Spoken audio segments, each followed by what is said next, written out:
হরে কৃষ্ণ। সবাই দেখুন, এটা রঘুনাথ দাস গোস্বামীর ভজন কুটির। এটা ওনার জন্মভিটে, রঘুনাথ দাস গোস্বামীর জন্মভিটে।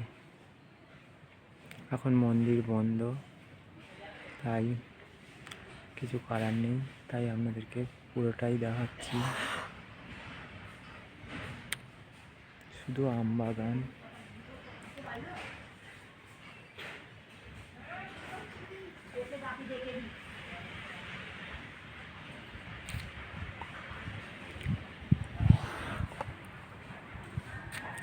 চারিদিকে শুধু আম বাগান।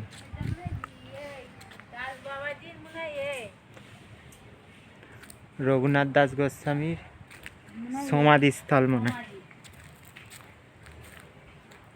হ্যাঁ, হ্যাঁ, এখন এটা রঘুনাথ দাস গোস্বামীর সমাধিস্থল। কয়জন? 3 জনকে দিয়েছে না?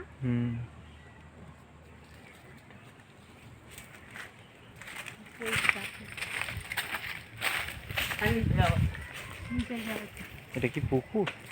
আরে খাল, খাল।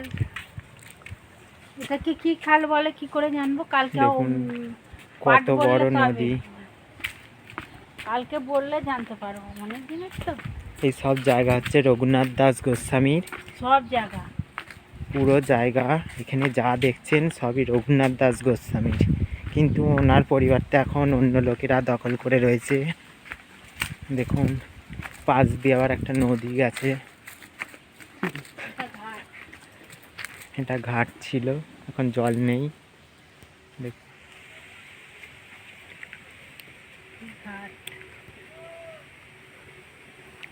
ওই পাড়েতে শুধু আম গাছ। চান করতে এখনো আসে না কি? এই যে জুতো মতো এই যে লেখা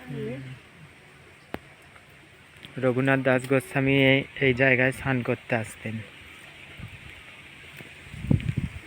বহুত। দেখুন এখন বনে বনালায়